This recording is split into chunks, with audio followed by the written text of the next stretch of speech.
नमस्कार दर्शकों, आप देख रहे हैं लाइव इंडिया न्यूज। आपके साथ मैं हूं ऋषिका। बॉलीवुड में इन दिनों सुशांत सिंह राजपूत का केस सबसे ज्यादा सुर्खियों में बना हुआ है। सुशांत सिंह राजपूत ने जब से आत्महत्या की है तभी से बॉलीवुड में इस केस को कभी नेपोटिज्म से तो कभी इसको इस चीज से जोड़कर देखा जाने लगा कि सुशांत डिप्रेशन के शिकार थे। सुशांत के डिप्रेशन के बारे में तो खुद रिया चक्रवर्ती, जो आजकल सीबीआई और ईडी दोनों के साथ पूछताछ में शामिल हो रही हैं, इस बात का खुलासा रिया ने ही किया था कि सुशांत डिप्रेशन के शिकार थे, जबकि उनके परिवार का कहना था कि वो एकदम साधारण से और खुल के जीने वाले इंसान थे। रिया चक्रवर्ती के साथ जो ईडी ने पूछताछ की, उसमें आज जो एक बड़ा खुलासा हुआ है, जिसमें रिया की कुछ ऐसी बातें सामने आई हैं जिसने सभी को चौंका दिया है।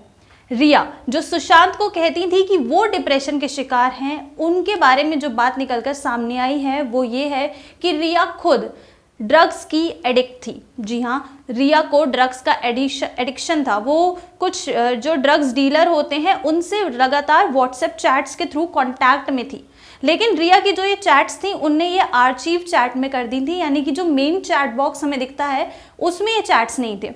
आर्चीव चैट्स में जो रिया की ये चैट मिली है किसी गौरव के साथ, वो एक बहुत ही बड़े ड्रग डीलर हैं, और इसमें जिस ड्रग के बारे में कोई एमडी ड्रग करके है जिसके बारे में रिया बात कर रही हैं, वो ड्रग काफ़ी स्ट्रॉन्ग ड्रग बताया जाता है। ऐसे ड्रग का मतलब लेने वाली, इनटेक करने वाली रिया खुद कैसी हो सकती है, इस बारे में हम बाद में बात करेंगे। पहले मैं आपको बता दूं कि इस केस का ही एक दूसरा पहलू जो मैं आपके साथ आज शेयर करने वाली हूँ वो भी बेहद चौंका देने वाला है। आप सभी को याद होगा अभी बीच में जब सुशांत सिंह की आत्महत्या हुई ही थी, उसके शायद 10 या 15 दिन बाद ही ये खबरें आ गई थी कि बॉलीवुड में उनकी बायोपिक बनेगी, और इस बायोपिक में जो काम करेगा वो होगा उनका ही डुप्लीकेट, जिसका नाम सचिन बताया जा रहा है। ये कोई टिकटॉक स्टार है सचिन, जो लोगों को लगता है कि सुशांत का हमशक्ल है, उनके जैसा ही हूबहू दिखता है, इसलिए उनको इस बायोपिक में लिया जाएगा। तो ये जो फिल्म थी इसका नाम बताया था मर्डर या सुसाइड, अ हीरो मर्डर और सुसाइड। तो इस फिल्म में सचिन को लिए जाने की बातें सामने आ रही थी, लेकिन उसके बाद ही कई खबरें सारी दब गई और इसके बाद इस बारे में कोई खुलासा नहीं हुआ। लेकिन अब एक बात निकल के सामने आ रही है जो बहुत ही ज़्यादा शॉक्ड है।